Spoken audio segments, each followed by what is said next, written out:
Welcome, guys, to Solamente Soccer. Bienvenidos a todos los amigos to Solamente Soccer. I am Matias. This is Esmerino. Reno, please. And no, I don't speak Spanish. So, welcome to our channel. Welcome to our podcast. To start off a little bit about ourselves, we wanted to create this platform to where we can discuss all South American soccer, where we can really showcase what's going on in other leagues around the world that maybe just don't get that exposure here in the United States. That's not Europe. Exactly. No UEFA talk or anything in that sort of a case. So basically we're going to be covering anything Libertadores wise, which is what we're going to be covering today, as well as any MLS news since we are already in the United States. So some Liga MX as well. Exactly.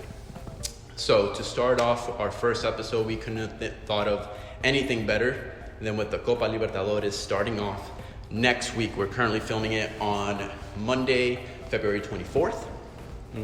So with kickoff of the real group starting off next week, it's going to be really exciting to see sort of what goes down. The big question, Reno, that we got to discuss. Obviously, you're wearing a Flamengo shirt. I'm biased. Definitely biased. Before we get into the groups, I really just want to ask this question, and it's, can Flamengo do it again? Can Flamengo, there was a little bit of situations in the sense of, can River pull it off just because they've had that one more year to grow with all their, their young players that they've been playing last season? And can Flamengo do it again also with the amount of tournaments that you guys play throughout the year? So what do you think in that That's case? a hard question.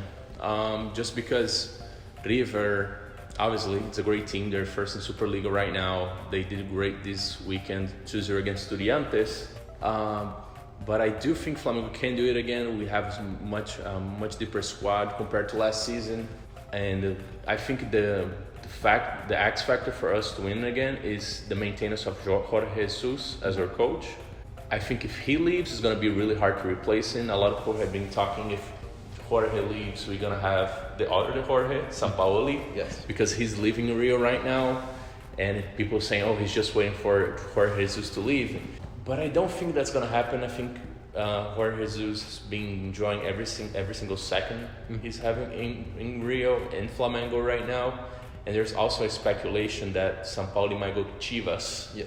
So it's a tough thing because at the same time, Jorge Jesus has brought somewhat of a modern football into the Brazilian league and now showing it off in the Copa Libertadores, which I think is great because I think that, you know me, in that sort of a sense, I think that in South America, the system of you score a goal and then you defend with everything that you got at the end is never works, or it never works consistently. And with bringing Jorge Jesus here and showing, that you can use the wing backs to attack, that you can use this sort of this system where you can have 4 players forward and you can still win games and still not concede as many goals. Yeah. Because that used to be the traditional thought back in the day of you play with the 4-4-2. The wingers, they help out whenever they can. But everybody else just kind of stays back. And then the 2 strikers are supposed to do everything what they can. But it'll be interesting. Obviously we'll be talking about River, we'll be talking about Flamengo today. But so I think let's get right into it. As to our predictions, we'll give our what we think the table's going to end. So our predictions as to that. So let's start off with Group A.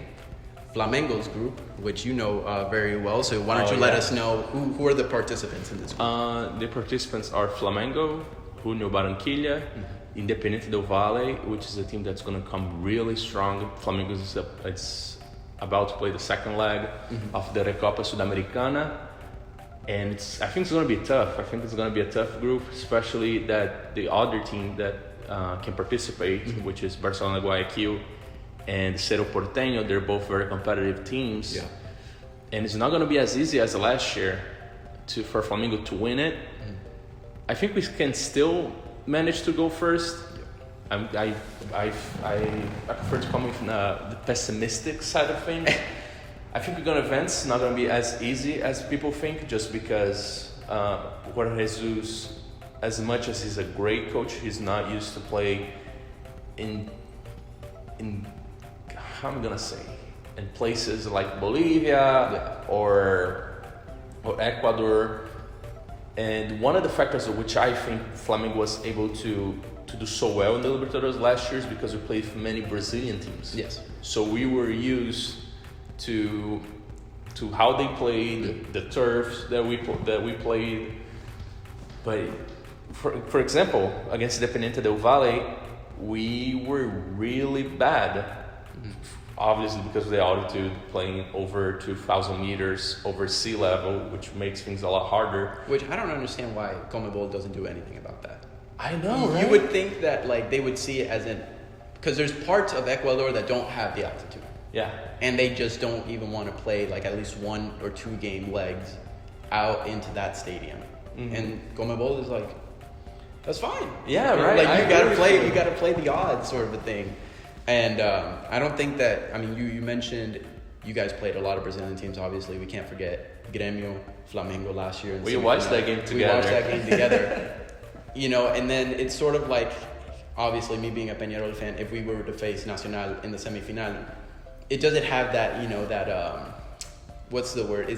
You don't have that, what's going to happen sort of aspect. Mm-hmm. Like you've seen the teams, they've played each other, they know their systems. There's something so beautiful about going into another team in another country that, you sort of got only 2 weeks to prepare. You sort of see their system, but you really don't know what you're expecting. You have that sort of aspect, even though it did end up in a blowout. But, I mean, it was great. So you were mentioning that we have Junior de Barranquilla, great team, tough to play in Colombia sometimes, especially during this time of the year where we're starting off in March. So back home, it's still late summer, and that sort of case. Colombia could get very hot to play home games. Now we had Borja. Miguel Borja is back. Miguel Borja is back to Colombia. So how do you think he will do there? I mean, that is... Oh, man. It'll be interesting because I always think of Colombian players and Brazilian players when they go to each league to sort of play. Mm-hmm. They end up either doing very, very well, or you have some players, or they do Borja, exactly. Where you have that sort of, you have the potential there, but it's not quite hitting there. So Borja is an interesting case because he's the most expensive player Palmeiras ever spent their money. Mm-hmm. $10 million, I believe, $13 million, which is a lot of money for a South American team to spend in a player. But he's a very interesting case because he was the leading scorer for Palmeiras last year in the Libertadores. He's not as bad as people say he is, which he's still not the best player. How old are we talking with Borja? I think he's 26, 27. 27. So he should be in the prime of his career. Mm-hmm. So this year is more of a make it or break it year. True. For Borja, because you really got to make either where you can make yourself a serviceable striker, or he's going to get transferred to another lower team, and you're going to be like, what happened to me, Borja? And they also have Gutierrez in their squad. Teo Gutierrez has been a consistent player in the Colombian league, but when it hits the Libertadores, sometimes it's another story. I love Teo Gutierrez just because in River he was amazing. In the Argentinian league, he was bossing it around. Yeah.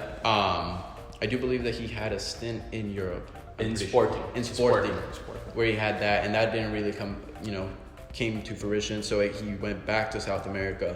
I mean, like I said, you could go either in that inconsistency in the both strikers is really what's going to make it or break it for Junior, because you have two very talented players. You can't deny it. They're very, very talented, but can they provide in the Libertadores, and then maybe even playing a couple of games midweek in their league is going to be interesting to see. So we have also Independiente del Valle, who you guys are actually playing in the Recopa.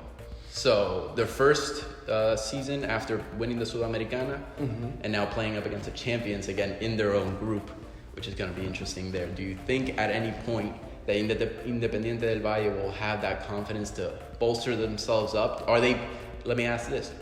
Are they a step above Junior just because of the consistency that they've brought in? Yes. Mm-hmm. And also because Junior lost their best midfielder, Vitor Cantillo. He's in Corinthians right now, doing really well, surprising a lot of people. And Independiente del Valle, they play like Europeans. They play like Flamengo plays, in the way, like playing from the back. They're very aggressive, how they play, very organized. They don't just throw lob passes like the majority of South American teams do. And the reason why, it's because their coach is Spanish. Yeah. Miguel Ramirez, 35, 36 years old. Young, brand new system. Brand new system. People are speculating for him to go to Brazil to coach Palmeiras, or Palmeiras, Santos, and Atlético Paranaense. Yeah. It didn't happen. I think he asked for too much, he believes a lot in the Independente del Valle project. And in my opinion, it doesn't matter who's going to come from the knockout between Barcelona and Cerro. In my opinion, it's going to be Flamengo and Independente del Valle. I don't know the order. Probably Flamengo, just because Flamengo has a lot of technical players. A lot of depth too. That's the thing. It's like Flamengo, we can't forget that even though that they have their starting 11, your youth players, the academy that you guys have been able to produce, yes, can easily step up in the midweek and say, all right, to the starters, we can give them a rest, and sort of they go out there in that sort of a case, and then you still cover it, and then you have your fresh players. Which I think that's going to be the situation for Independiente del Valle, is maintaining. Now the Sudamericana, obviously you play on a Thursday instead of in the Sudamericana you play on a Thursday. In the Libertadores you usually play on a Tuesday or Wednesday. So is that day earlier, is it going to be a little bit more of a situation with also the flights and everything? I know the schedules are accommodating, but how are they going to take it into that step? I think it's going to be worse for Flamengo, to be honest, just because they have the geographical advantage. And so I think it balances. So Independiente has that geographical advantage, but Flamengo has a deep roster. Yes. Let me ask you this in the aspect, because we just briefly touched on Cerro Porteño and Barcelona de Guayaquil, who are, I guess maybe a couple years back you would have thought of them to be like, for sure, teams that are always going to be in the Libertadores, and now kind of like dropping down to a step below. So now the question is, two great teams. I believe that Barcelona won the first game in, was it in Ecuador or Paraguay? I believe it was in Ecuador. I think it was Ecuador. It's still wide open. To this day, we still haven't found out the second leg. So our second episode, we'll discuss that. But I think those two titans of a teams, I see Barcelona de Guayaquil. I think that they just recently have a lot of new young youth system players coming up through. I can't put my finger right on one of the names, but with Barcelona, I think that they are playing in a little bit more of an advantage of how they play. They do use a little bit more of a speeding attack, which is, like I said, a little bit more modern to this day. But in UEFA, it's very, very constant. So I think that Barcelona, in that sort of a case, has the upper hand advantage on Cerro Porteño. And Cerro Porteño, at the same time, you have a lot of other teams that you have to worry about in your own league, that are making that push and then are trying to, you're trying to maintain that level of, I'm the best one in my country at this point, and that happens with a lot of teams, and they just kind of toss over the Libertadores to the side. So that's why I kind of see that the importance of Barcelona in the Ecuatoriana League is a little bit less important to them, just because they know that they can, if they give out 100% every single game, they're going to be fine. But Cerro Porteño, on the other hand, you have a lot of competition. They have Guarani Tour. Adebayor back in Olympia now. So that's going to be great. So, you have a lot of teams that are making the push in Paraguay already. So is that going to interfere with the Libertadores? Obviously it's a 2-game leg, but even if you do advance, you have titans like Flamengo, who's not easy. Independiente, like how we were saying, altitude. Is it enough? Is it enough for that team? And I don't think so. I think that Barcelona sneaks away with this one. In that sort of occasion, they have the upper hand advantage onto the second leg. So then we'll be able to see if they truly are, a team that can maybe make it to the Sudamericana, because like you said, I don't believe that any of these two teams that comes into the Group A are going to be able to advance past this round in that sort of case. So I don't know where I see Barcelona. I think Barcelona is a great third position team, but I don't think that they're a great first or second, unless they get, obviously anything happens in the Libertadores. So what do you think on that case? Do we think if Barcelona does advance, do they have enough to be competing in that second or third position? They're the dark horse, definitely. I agree with you that they are the most qualified team to play, to be the third place in the group stages. And for some reason, I feel that because we're gonna have two Ecuadorian teams in the same group, Barcelona might have an advantage over Junior Barranquilla, just because they gonna. Independiente is gonna know how Flamengo plays and how Barcelona plays. Yes. So it's gonna be a little easier for them compared to Junior. So it's tight. It's a tight group. I haven't seen this tight of a group in a while, where you have the reigning champion, but then there's still a possibility of the reigning champion. Exactly. Are they gonna still advance, or are they gonna still like live up to everything? So predictions. Let's give it out. So who do we have in first? Flamengo. We have Flamengo. Flamengo, Independiente. Unbiased or biased there? Unbiased. Unbiased. We still think that. I like Flamengo still at first. I mean, you can't really be Gabigol, Arrascaeta.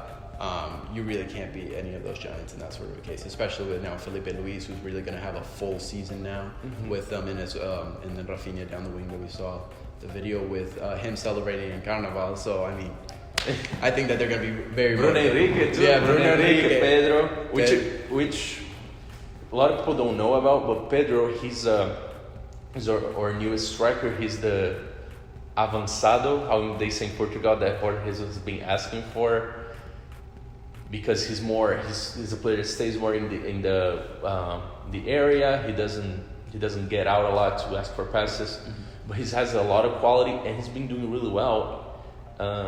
People are saying that he's the Brazilian Haaland right now, because every 15 minutes he's been involved in a goal situation. In 5 games, he has scored 3 goals and 2 assists.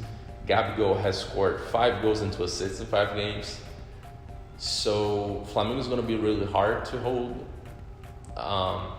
Especially if they play with the 3 up top that they've been playing with, that Arrascaeta, Bruno Henrique, and Gabigol. You always still have that second option. But that's the thing with Flamengo.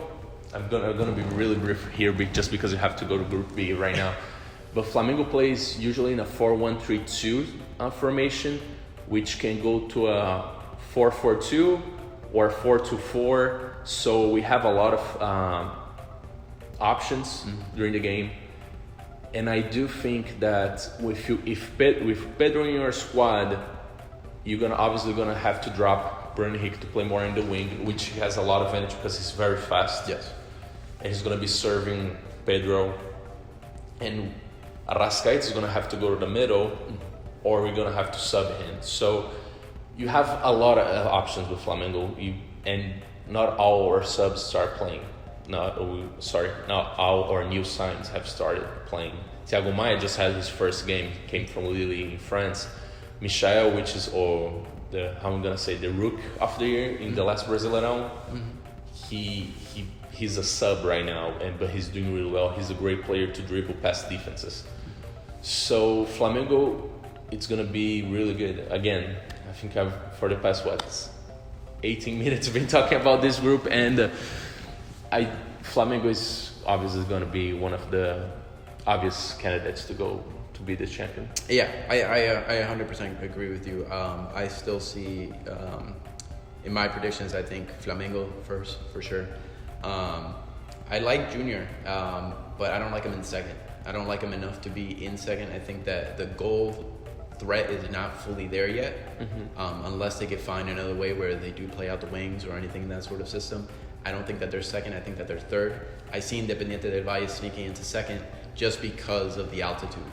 The altitude in itself. You think that's going to be the X factor for I them? think because they're good enough to where they can still play one-on-one with these other teams, with Junior or with Cerro Porteño, or even if it's Barcelona. And obviously Flamengo's on another level. But I think that they're good enough to where they can really match up, but the altitude is what takes them over. So I think they sneak in, second place, you have third place Junior, and then fourth place either Cerro Porteño or Barcelona, which is, amazing. It's sort of, here in that sort of a case. As we move on to Group B, just before I continue, I have to correct you. We're not in another level. We're in Outro patamar. Outro patamar. Okay. That's going to be a phrase that a lot of you will hear soon here in this podcast. Outro patamar. Give them the background to Outro patamar. Okay, so being very brief, just because I have to advance. Bruno Henrique in the game against Vasco, it's our derby in Rio, Flamengo Vasco, the classical of millions, as we like to say. During the halftime, at the end of the game, the Vasco was celebrating because they tied against Flamengo, which Flamengo was doing really well at the time. And Bruno Henrique was complaining about the fouls he was receiving, and then someone asked, "Hey, so what do you think about this game? Do you guys do well? Did you guys do bad? Because you guys tied in a 4-4 game." And he said, "Oh, we don't need to worry about them. We are in outro patamar." So that became a meme instantly in Brazil. And when Flamengo won the Libertadores, when the players are all drunk, Bruno Henrique made sure to say that every single second. And now if you ask any Brazilian that knows a little bit about soccer, they're gonna know this phrase. They're gonna mention, and it's just a success. It's just a huge success in Brazil right now. I mean, they are at another level. Outro patamar. All right, so we have Group B coming up. We have Bolívar, Palmeiras, Tigre, and then either Palestino or Guarani. Bolívar, just to give you a rundown, third right now in the Bolivian league, which usually I would say Bolívar typically are in that space, first, second, or third. They're always, at the top. One thing when I was researching that really made me laugh was Juan Carlos Arce, still kicking it at 35 years old. You have one of the most, I guess you could say, the legendary Bolivian players for the international. Yeah, Marcelo Moreno. Exactly. So, but a little bit inconsistent. Let me read to you the latest form. You have loss, win, loss, win, loss, win for Bolívar. So, I mean, that sort of the sense kind of just shows you that they're a little bit inconsistent, not only their whole team in general, but having Juan Carlos Arce being your top goal scorer, goal threat is not good. It's not good.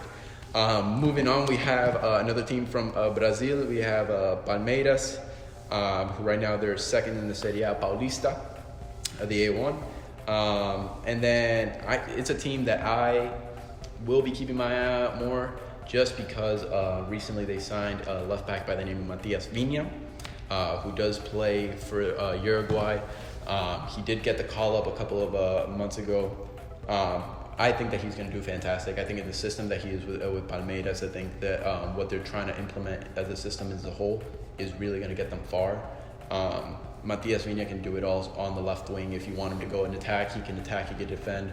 The passes sometimes are a little bit off, but he is still young. I believe the kid is only 21 years old. So, I mean, you have a future there in that sense. Obviously, we have to talk about Willian in a little bit. 5 goals in 6 games. That's nothing to sneeze at. I know that it is a preseason. I know that it is a preseason group that they're in, but I mean, you really can't sneeze at 5 goals in 6 games, as well as Dudu being an important player. Tigre, 5th in the Primera Nacional Group B, as well with the inconsistent form. You have win, loss, win, loss, win, loss. And really taking a look at Tigre, you don't have that threat up front anymore. Tigre has lost out on a couple of players, and even some that they could have acquired in the transfer window, which I don't know why they didn't go after. A couple of secured striker threats that they can really, get some goals here. Is like I said, Gerardo Alcoba, I think, is going to be their top player. Which doesn't say a lot, seeing that he is a 33-year-old center back who does play very traditional in the sense of he will defend his heart out, but he will punt the ball 50 yards, and that's as much as you want him to do, to play off the back. So it's going to be interesting to see what Tigre is able to do. And then we have Palestino or Guarani, still open tie to this on the day that we're recording. They still haven't played the second leg, so it still could be either or. Let's start off with your thoughts. What are we thinking of this group? A pretty simple group for Palmeiras, if I should say so. Seeing how inconsistent these teams are. How they say here is a cakewalk. Exactly. Yeah, obviously, like you said, Palmeiras with Matias Vinha, I think that he's the player that they were missing in their left as a left back. Just because the players they had there, Victor Luis and Diogo Barbosa, were not performing really well. Mm-hmm. But I think it's gonna be a cakewalk for them. It's not like there's no way in this group that they're not gonna advance, winning at least 4 games. Yes, it's gonna be really easy for them. And in my opinion, it's gonna be Palmeiras, Bolívar, Guarani, and Tigre. that's interesting. I have a little bit different of an opinion. I have obviously Palmeiras still at first. I think when you look up and down, the roster, you really can't. It doesn't match up to any of these teams. Outro patamar of this group. Outro patamar. But second, I think that Tigre could possibly sneak into that second place. I wouldn't be surprised if they get third. I just don't think that they're going to get fourth. I've mentioned Tigre before to be a team that's right there on the cusp of advancing to the Libertadores, but not big enough yet to really compete at the top. But at the Sudamericana level, great team. Yeah. A very difficult team. Always playing in Argentina is always a big struggle. And then I have Tigre second. We have Palestino or Guarani. I really think Palestino is going to come out with that one. I have Palestino at third, and then Bolivar last. I don't think that Bolivar has enough to really compete at that level, especially with these teams that are, Yeah, it's completely different from what I had. Yeah, I mean, in the sense of Bolivar, not a lot of altitude, so you really can't have that much of an advantage. So that's the way that I think that's going to play out as we move on to Group C, my favorite group, as y'all would understand, just because I am a Peñarol fan. I'm going to let you talk about that group. Yes. It's going to be exciting. But first, we can't forget about the other teams, so we'll talk about those first, and then I'll get into my rant about where Peñarol is. So we have Atlético Paranaense, Colo-Colo, Peñarol, obviously, and Wilstermann right now. Talk to us. What do we think about Atlético Paranaense? Where are we thinking that they are? A couple years back, Atlético Paranaense played Peñarol and completely demolished Peñarol. So where do you think they are right now at a level? In my opinion, that's the hardest group to predict. Mm-hmm. Because Jorge Wilstermann has that altitude advantage. Mm-hmm. You have an Atlético Paranaense that's missing a lot of players. They have a lot of gaps to fill. Mm-hmm. Losing Renan Lodi mid-season last year, losing Bruno Guimarães, now losing Rony to Palmeiras. Yes. So I don't think they're gonna have a cakewalk just like Palmeiras are having their group.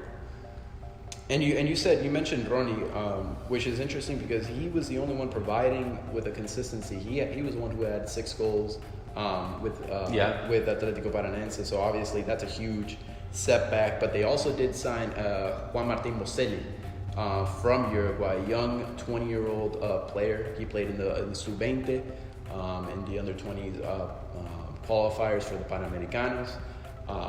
Young star. We don't know what he's made of yet. We don't know what he could possibly bring into the table. Played for the Defensor, if I'm not mistaken. Defensor is Sporting. So that's going to be interesting to see if they really do give him some playtime in the Libertadores or if he's reserved out for the league play.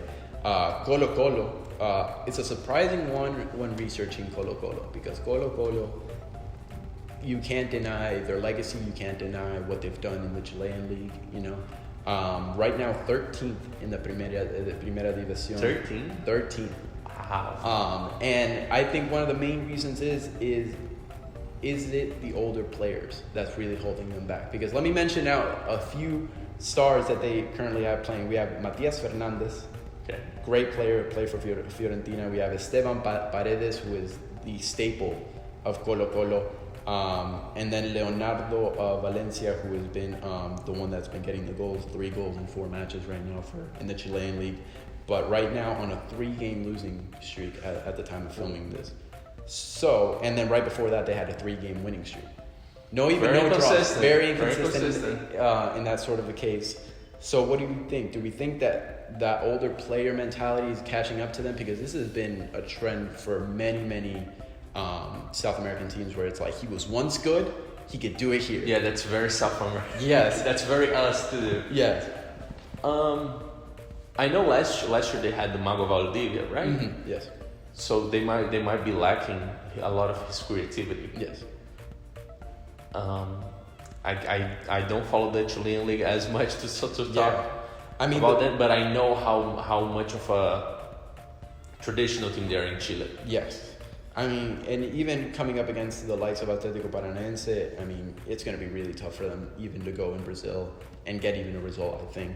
As we move on to Wilstermann, Jorge Wilstermann, who is actually 8th in their group in the Bolivian league. I think that this is an advantage of them being in the Bolivian league. Reason being, I think that they are one of the top teams in the Bolivian league. Not a lot of competition, if I do say so, in that sort of a case. But right now, also another case of older players. They have Serginho, 35 years old, right now being their top goal scorer. How many goals he scored? I believe he scored 4 or 5. I don't have the full number right here, but he is one of their top goal scorers. And their first game is versus Colo Colo at home with all their altitude. So it's going to be a great game for them to really start off on the right foot for Wilstermann, which really scares me because when these teams like this really start getting momentum ahead, they become a huge problem later on in the group. So what are we thinking of Wilstermann here? Are we thinking possibly a sneak third place team, a second place team? Where are we thinking of putting Wilstermann? I mean, I should ask you, but because Peñarol. I'll get into that in just a second. But Jorge Wilstermann, I don't know, just because they almost knocked River once. Yes. I don't know if you remember that. So there's always that little element of surprise. That's what I'm saying. This group is so unpredictable. You don't know what's gonna come out. Mm-hmm.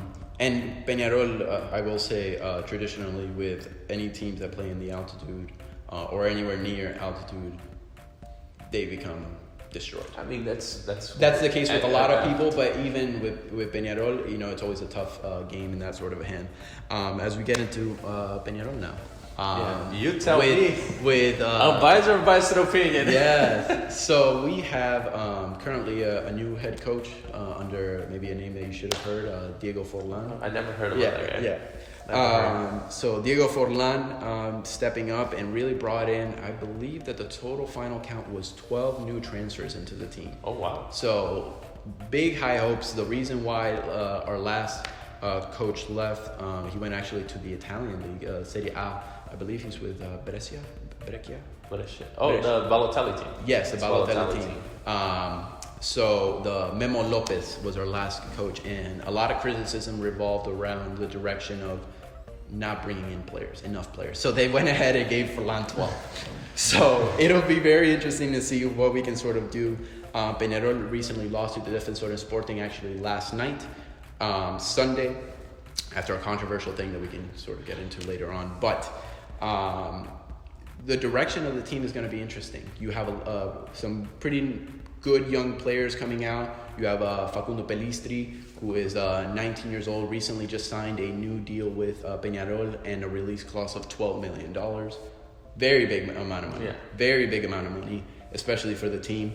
But the first game being at home to Paranaense, so away at Paranaense, I should say. So tough game to go into the first game of the actual Libertadores campaign is them. So we'll see where that sort of leads us. The direction that I want to talk about is the defense, because Peñarol right now recently signed a Uruguayan defender that used to play, I believe, in the Austrian league by the name of Gary Gacklemacher, which is not even a name that you would typically hear. And he's a full-blown, born Uruguayan, but Gary Gacklemacher. Let's keep it Gary. Let's keep it Gary.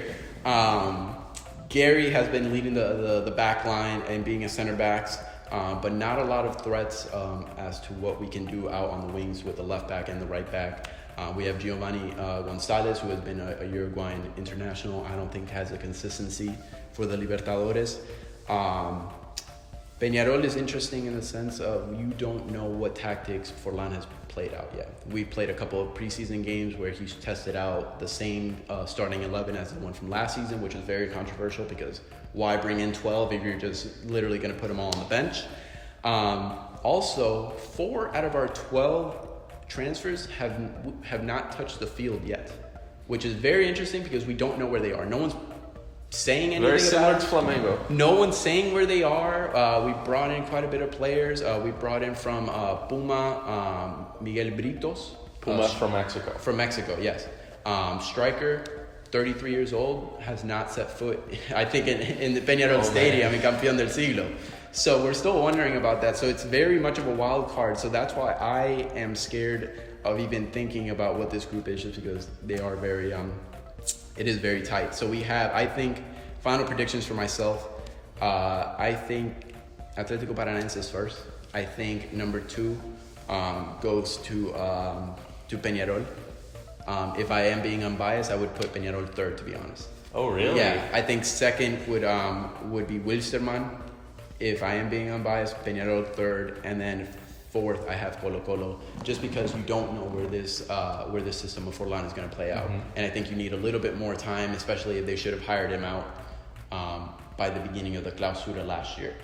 So I don't think it's enough time. I think that we're going to end up third, and then everyone's going to freak out and say Forlan is a fraud. I think something that people not a lot of people mention, but Atlético Paranaense, their turf, it's artificial grass. So that makes the game a lot more quick. And if you're not used to that, that's going to give you trouble, just like playing the altitude. Yes. And also, I mean, let's be honest, Cebolla Rodriguez cannot be running up and down. Yeah. How old is he? 36, 35 or 36. And did you know in his contract, it says that he has to be the top earning player in Peñarol. So if they move one guy up in the pay scale, he has to be moved up as well. Which is very interesting why our president decided to do that, but he is our highest paid player and has played, I believe, in this season, 20 minutes of soccer. So it's going to be interesting. As we move on to Group D with the runners-up of last year, I think an exciting team, River Plate.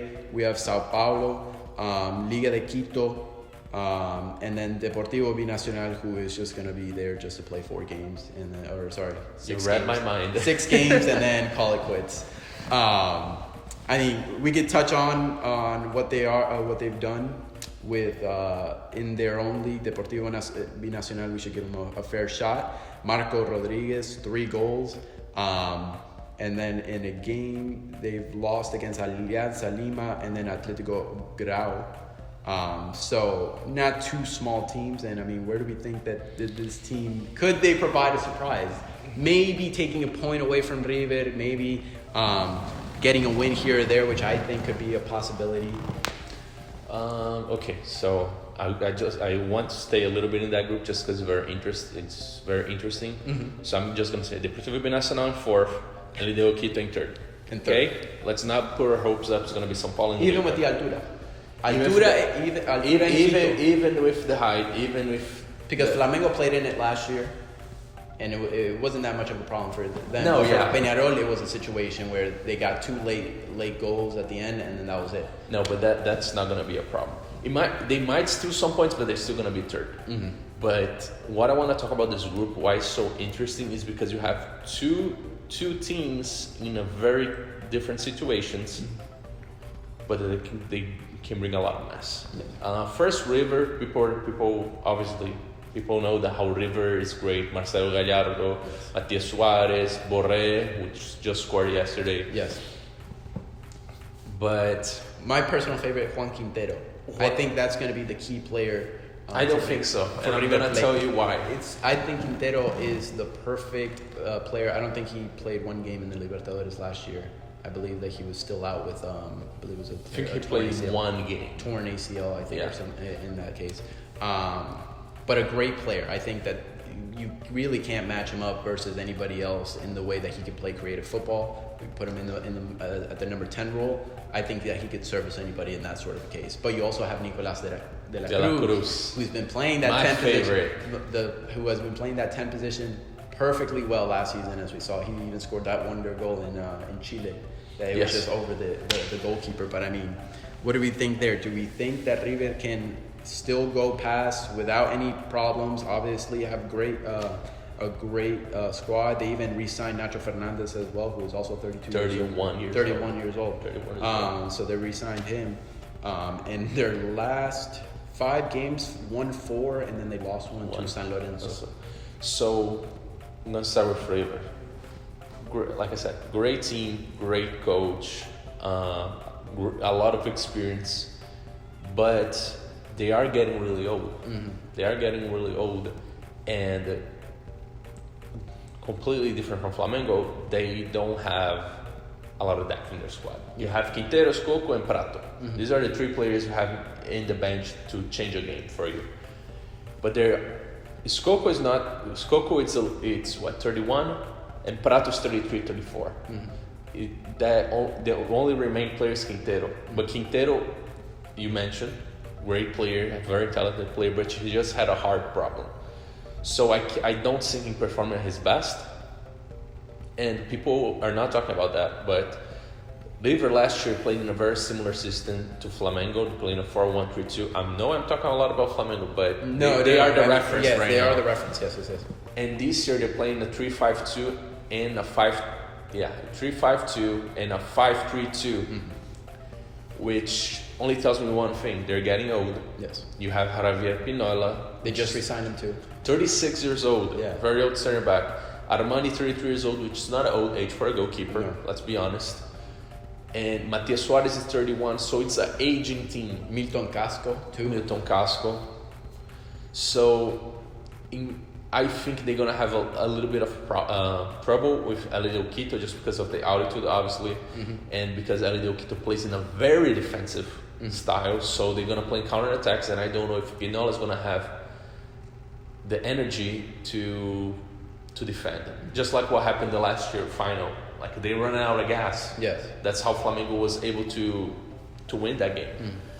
Even though he didn't play anything during the whole game, I'm not gonna lie.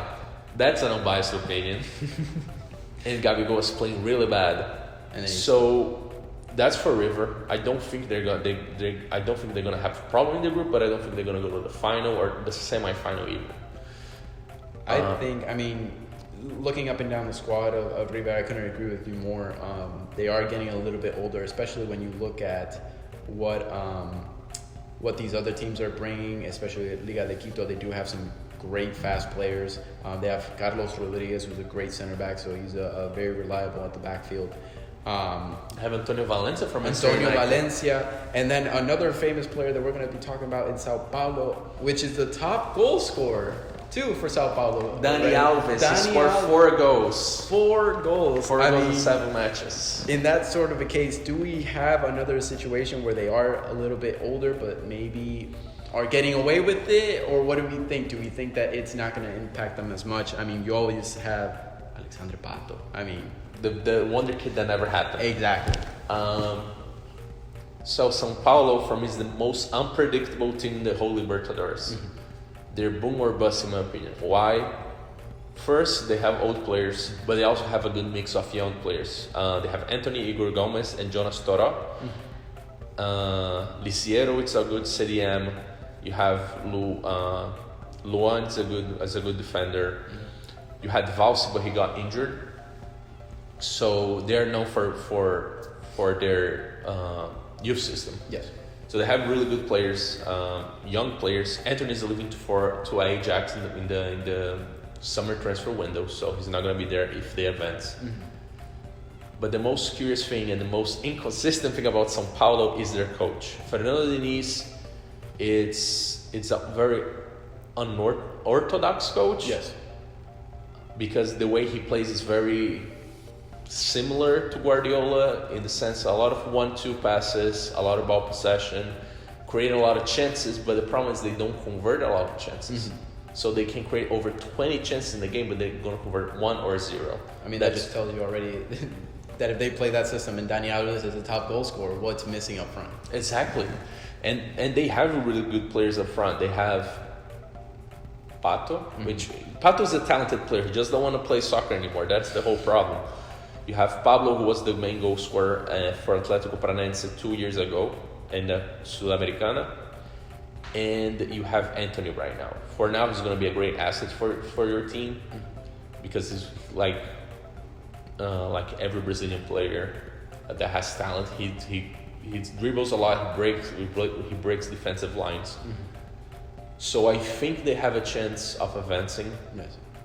Sorry, they are advancing, but I don't know if they are going to get knocked out in this round of 16 or they're going to go to the final. I'm not kidding. They do have a chance of going to the final just because they have a good mix of talented players and experienced players. They can remember in November we're going to be talking about that. São Paulo can go to the final. Doesn't mean they will, but they can. So that's my prediction for group D. It's going to be River, São Paulo, Lideu Quito, and the guys from Peru, yes. Deportivo Binacional. With all due respect to Deportivo Binacional, yes. They are going to be the team that São Paulo and River are going to tell themselves 6 points guaranteed. Yeah, 6 points guaranteed, and then probably even playing a little bit of some younger players in, throw them in just for fitness wise. I completely agree with you. I think Liga de Quito is a great team. I think that they're going to dominate in the Sudamericana when they place third, but I just can't see them advancing, especially with two top teams like this. But it could be, I honestly think that it could be a make or break year for River. If there's any time for them to be a surprise of them being knocked out, it's this year. It's this year, because you really, looking up and down, you really do have a lot of mix of younger players, but a lot of old players. Also that midfield with Enzo Perez, Nacho Fernandez can't keep up. You know, if you're driving them right down the middle of the field, you really can't. They really can't defend it. So I mean, it's going to be interesting. I completely agree with you on that one. Let's take a look right now. We're going to be taking a look at Group E, which consists of Universidad Católica. We have also América de Cali, which is going to be very interesting on their part. And then we also have Inter, another Brazilian team who's playing currently a playoff with Tolima. And then also as well, you can't forget Grêmio, who we won't forget about. We won't forget about Grêmio. So what are we thinking? Initial thoughts off of América de Cali, Grêmio, Inter o Tolima, and then also Universidad Católica. What are we thinking? How are we thinking that this group is going to end? And then we'll do some research, and then we'll talk about that again. It's going to depend a lot of Tolima and Inter. I think if Inter advances, then it's going to be Grêmio and Inter. And it's going to be great to see them together, just because we're going to have two derbies going on in Group E. In my opinion, the biggest derby we have in Brazil, that's the most intense, that's the one that people in the region take most serious. Even too much, in my opinion. So, if Inter advances, Grêmio, Inter, Católica, Cali, in that order. Grêmio got a lot of new players. Yes. Caio Henrique, which great left back, came from Fluminense. Actually came from Atlético de Madrid, but he played on a loan for Fluminense last year. They got Thiago Neves, Diego Souza, really old players, but Renato Gaúcho is known for recovering old players or players that people do not believe a lot in their potential. Has done that a lot throughout the years with Grêmio. Obviously, they have Everton Cebolinha, which might leave and go to Everton. Everton going to Everton, funny. Right, but they have a great sub for him, Pepe, the one who scored. If I'm not mistaken, he scored the tie goal against Flamengo. Okay. The 1-1. Yeah, and the 1-1 in the first leg. The first leg before everything went. Yeah, before the 5. They more than deserve 5-0. You know, I got to tell you. I mean, I think that there's a little bit of disrespect on Universidad Católica.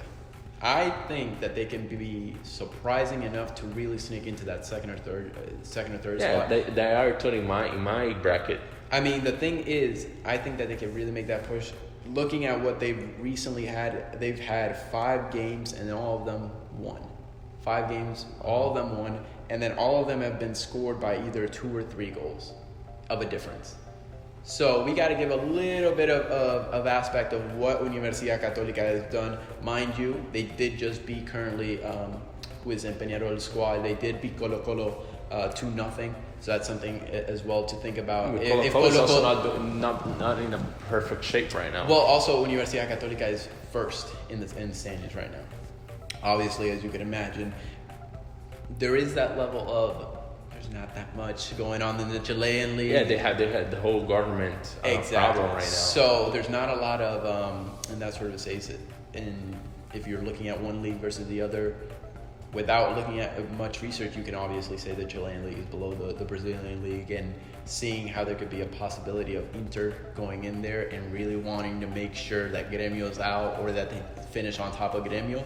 I think if it is Inter, I think I completely agree with you. I think if Inter does go through in the playoffs, it's not up for debate. Inter or Gremio is going to be first or second, and you can interchange them however you want. Third, Universidad Católica, but if not, if it is Tolima, by some stroke of chance that Tolima really just advances, then I think Católica does take that second place spot, which unfortunately we're not giving a lot of love to our fans in Colombia because América de Cali were thinking fourth, and that's sort of the case. they're not going to be a threat. The thing about it is their first game is at home versus Gremio could be a little bit where I see a draw happening just because it's the first game. Both teams are going to come out how they are. Gremio does have a little bit of that extra talent, but I think first games are always first games, so you always have that nerves. Gremio does have that little bit of veteranship where they went to the semifinals, so this is nothing new to them. Semifinals, 2017 winners. A lot of players who are not there anymore. Yes, but you can still expect that Gremio will come out. For América de Cali, just to talk about Duvan Vergara is the player to watch for them. That he has been doing exceptional for them this season. So I mean, it's a little bit of disrespect, but it's a tough group. América de Cali, it may be in another group. It's not like Palmeiras, for example. No, it's not. Because I think América de Cali just suffered from a problem of the draw. Of if they were in another group, maybe you can see them second or third clear. But as far as everybody else in that sort of a case, with the group drawing of Gremio, Inter, or also Universidad Católica, how they've been playing, I'm gonna say it's more like River's group, which you have like two clear favorites, and you have the dark horse coming in third, which will be Católica, like LDU Quito. Yes. So it will be interesting to see where we go from there, especially seeing how, like I said, there's something that keeps bringing me back to Universidad Católica, because you're off to that strong start. You don't have to worry about your league for a little bit. If you do, if you do mess up in one game, if you do end up tying in the league, you can still sort of maneuver yourself around. And there's not that much competition in the Chilean league, like how we always say. Colo Colo is struggling to 13, so it's quite a bit. Have La U. It's neither here or there. I think Universidad Católica, like I said, could be third, but I wish that they did, that they were a little bit better in the sense of where they were for their groups, as well as with the potential of Inter coming in, which I think D'Alessandro, again, we have to talk about D'Alessandro still kicking it at that age is amazing, and he has been leadership for all those players that he does bring in the youth academy. I'm sure. What do you think that brings into the table for them? Do you think that will lead them, or do you think that will hold them back by playing a player that's 35 years old, 36 years old? So that's 35. 35 years old. Actually, he might be 38. He might be a little bit older. In South America, you could play up until 40, 41, and it's not a problem. It's interesting because their new coach, Eduardo Cudê, that came from Racing, he's playing D'Alessandro in a two-striking system with Guerrero, so he's closer to the goal, so he doesn't have to defend as much. Yes, and that has been really good for D'Alessandro. Yes, but a lot of people are criticizing Cudê in Inter just because he's playing with 3 CDMs. Gotcha. So a lot of people respecting him to be very offensive, which he is. But in Brazil, we have that stupidity of thinking about position and not their roles in the field. Yes.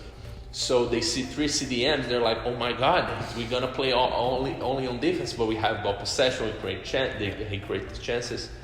And there is a problem also that everybody expects the foreigner coaches, the new foreigner coaches, Rafael Dudamel, Coudet, Gisvaldo Ferreira, that's also Portuguese for Santos, which we're gonna talk a little bit later, to be just like Jorge Jesus.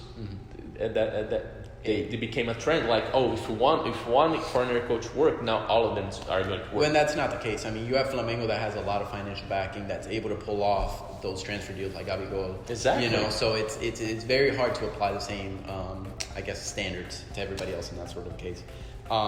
As we move on to Group F, which I believe has one very horrible team. Horrible. We have Alianza Lima, Estudiantes. It's harder. I don't know which one. Yeah, you're talking Estudiante about. Merida, Racing Club, and Nacional. As I like to call them, Nacional. So I thought you were talking about other Alianza Lima or something like that. No disrespect. They're great teams. Nacional, as I will refer to them in this podcast.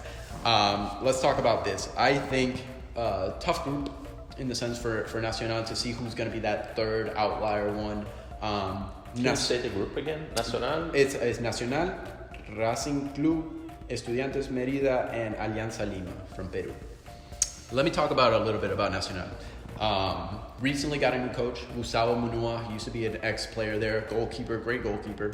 I believe he got some chances in the international team. Not starting off the greatest, I will say. I believe they're either 11th or 12th in 13th. There you go. In the Uruguayan Primera División.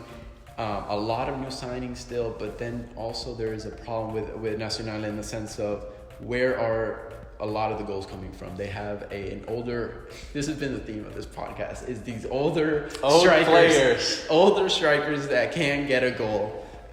We have Gonzalo Vergesio, I believe 33 years old as well, still doing great. He scored a goal actually this past Saturday against Cerro Largo 2-2 that they ended up. And they also brought in Claudio Jaco.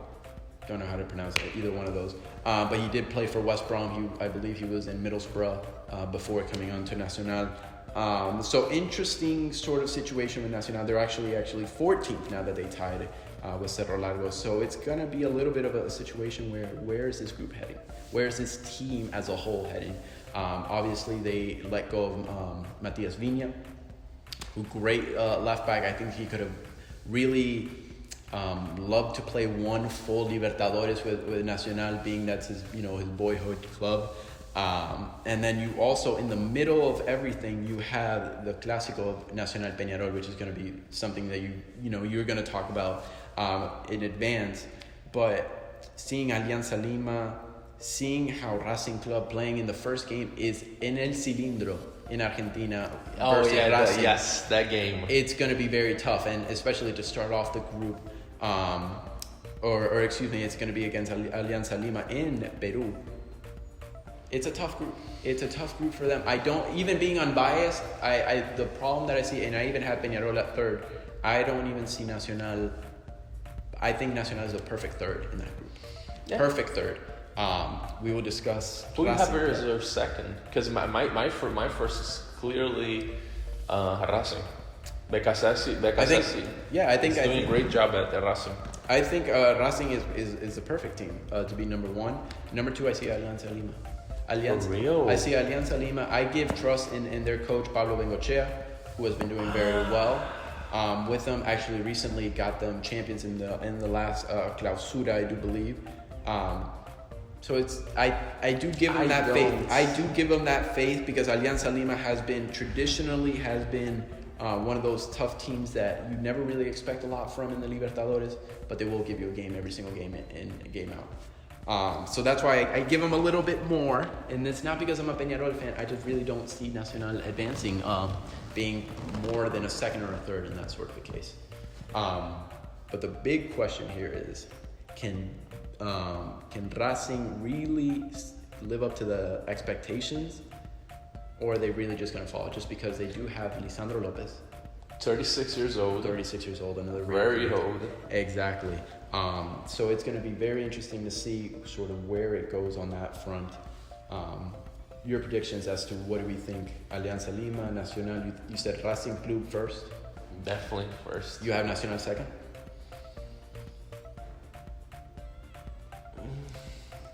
That's a tough one. That's a It tough might be one. third. I mean, we haven't I have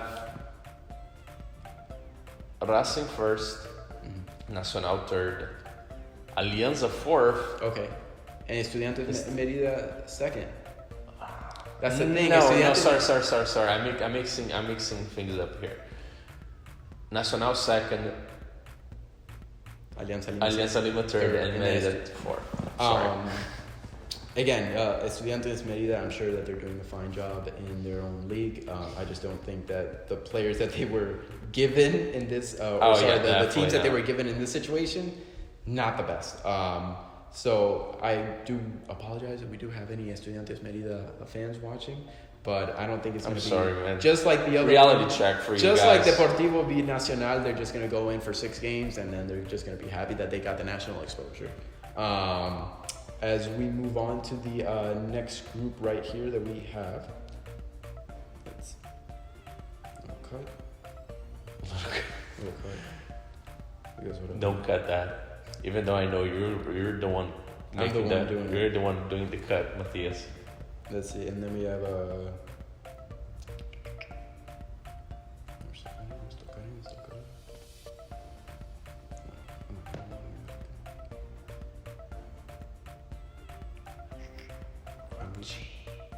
Group G. No, I know it's Group G. I'm just trying to. I don't have the notes of the Group That's G. Santos group, I think. Let's see.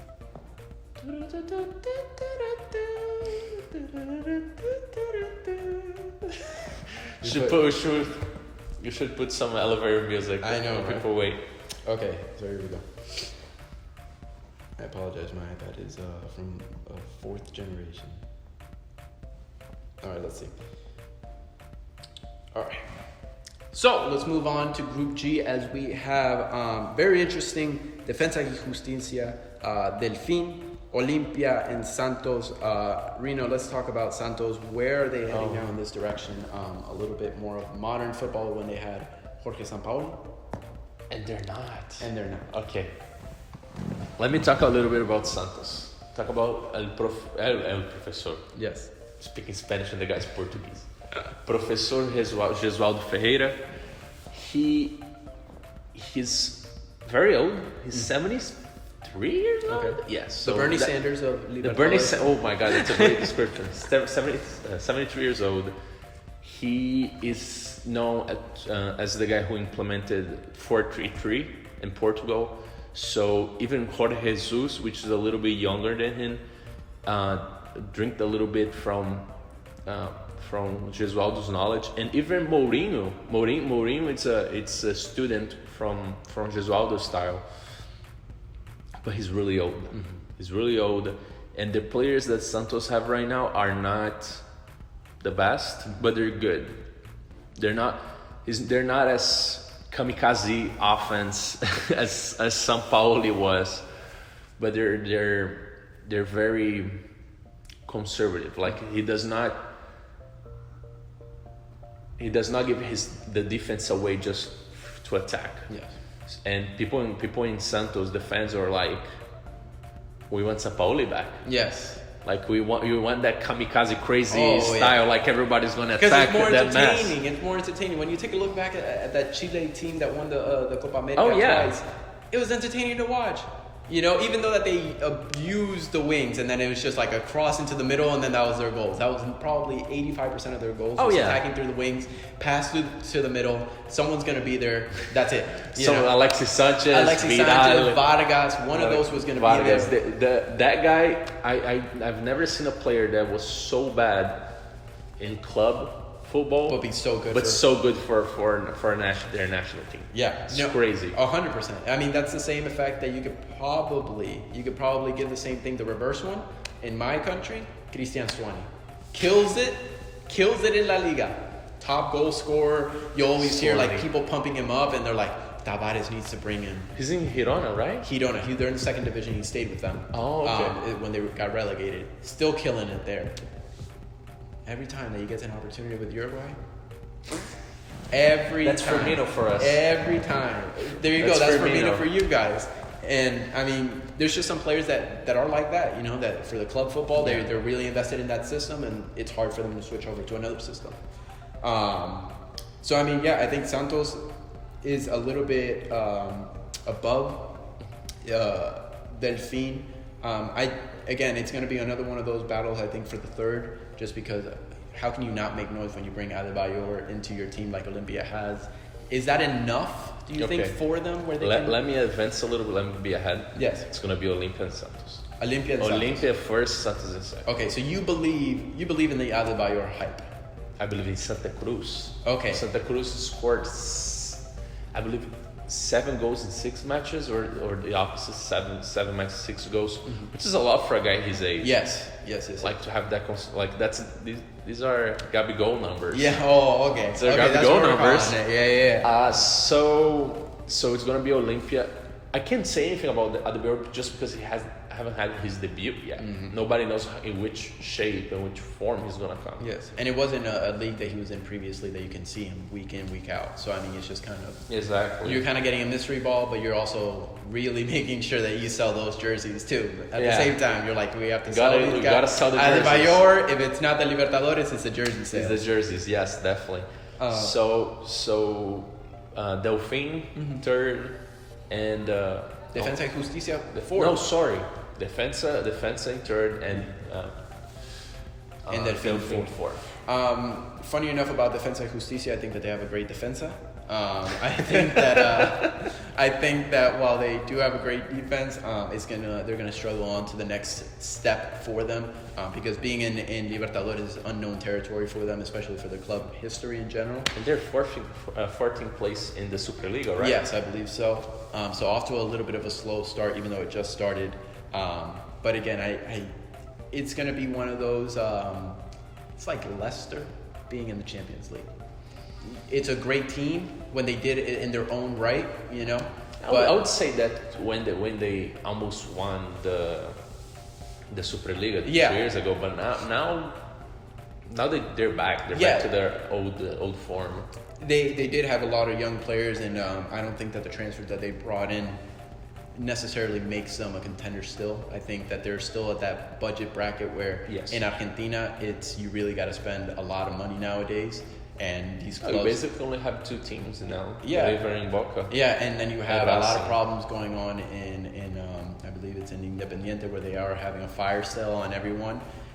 So it is a little bit of a struggle for them there, but you still have San Lorenzo, you have Godoy Cruz. Which is struggling with the Romero brothers. Yes. So, I mean, I love Defensa y Justicia just because of their story. I don't think that they're going to go far. I agree with you on that case. As we move on to Group H, which is... The last group, guys. Yeah, the last group. We're almost done. Boca Juniors, Caracas, Libertad, and then also, which I think is going to be Deportivo Medellin, who's playing in the playoffs currently right now. Not at the moment, but they are going to be the last ones, also versus Atlético Tucumán. I want to speak on Atlético Tucumán just a little bit, just because I don't think that they're at the level that they were before. Atlético Tucumán was a great team. They just lost to River 3-0. They just lost to River. Sorry, Boca. Or Boca. My bad. And before, I believe that they were at another system when they had El Pulga, who I don't know if you recognize. He's another 34-year-old player. La Pulga. Yeah, La Pulga. Oh, I saw. And he has gone to Newell's now. So you're not really getting that leadership driven, because that guy would find a goal anywhere. Like honestly, he would. It would cost him his legs. He played against a Brazilian team last year, and he scores. He scores. He finds ways to score. Do you remember? I don't happen to know, but I know that every time, even with Peñarol, they played, and that guy would just find a goal anywhere that he could. So I do see them. He's like. Yeah, sure. I just don't think that they're good enough to beat this Colombian side, which I think is, at the moment, miles ahead of where they are. Deportivo Medellin, I really hope, or at least to my prediction, I really hope that they do advance. But let's talk about a little bit about Boca here, because this is an interesting situation. I have never liked a striker that Boca has had in the last Even Tevez? 4 or 5 years. I don't think that there's enough like proven goals. I think Tevez is great. Don't Tevez get me is wrong. okay, I was about to say Tevez, which is something we posted on Instagram the other day. Tevez is in a great form. Yesterday he also assisted and he scored. By the way, follow our Instagram. Solamente Soccer. And Twitter, Instagram, and as well as YouTube as well. But yeah, no, I think that go right ahead with Tevez. Yeah, Tevez is in a great shape and he's 35 years old. So I was not going to expect these numbers from him. I would expect him to score 1 goal every 3 games, because that's how he was playing like 2 years, 1 year ago. Yes. And now all of a sudden he's scoring goals like crazy. Yeah. So if he keeps this shape, he's gonna be very important for Boca in the Libertadores. Yes. And in my opinion, it's gonna be Boca Libertad. The thing is, for me, you don't have Tevez. Who do you bring on after Tevez? You bring Juan Ramon Avila to be your top goal scorer. That's what I don't trust. Cruzeiro fans, how do you guys feel about that? I don't like Avila at all to be even the second man. Avila. I don't even like him to be the third man. I think that the way that Boca tries to play is a lot very fast and very behind the ways, up until they hit the striker position, where both of their guys are very target man. Is McAllister still in Boca? McAllister, I believe he moved over on a loan. Don't quote me on that one, but I do believe that he had moved on. But that's what I'm saying is, you have a lot of great players going forward, but up until you get to the top, you really just need to service the ball to those guys. And I think with Christian Pavon, who now is at LA Galaxy, great signing. I think it was a great signing for them, but for Boca, it was a huge loss. Huge loss. But I think that boy needed to leave regardless of the situation that he was in. Moving on to Libertad, who has been playing, I would say, not bad at all. With their last 4 games, them winning 2-1. So consistent in every way, consistency in every single way. I just think in this sort of a case, Club Libertad is a great team, and is one of those teams that they're great in their country. I think internationally, it's going to cost them a little bit.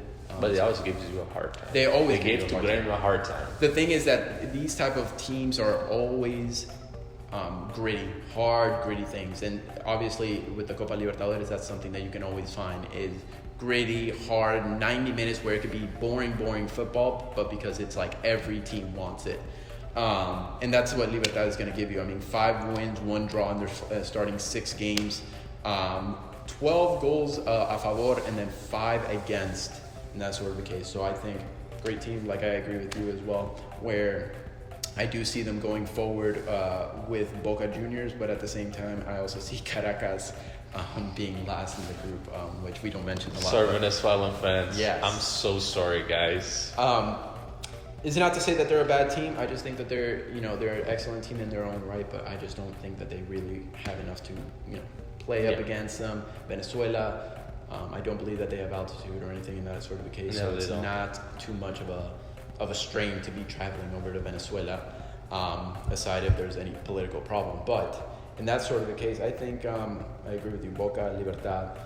Do you see Atletico Tucumán, or do you see Tucumán advancing over Caracas? No. Over in the playoffs versus Atletico and Deportivo Medellín?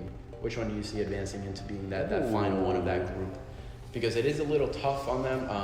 Deportivo Medellín, I believe, is leading 1-0 in their first leg. They did lose Cano to Vasco.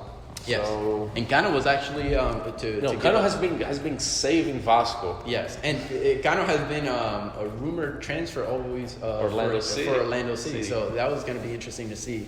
Again, Deportivo Medellín, a little bit ahead, I think, in that sort of case.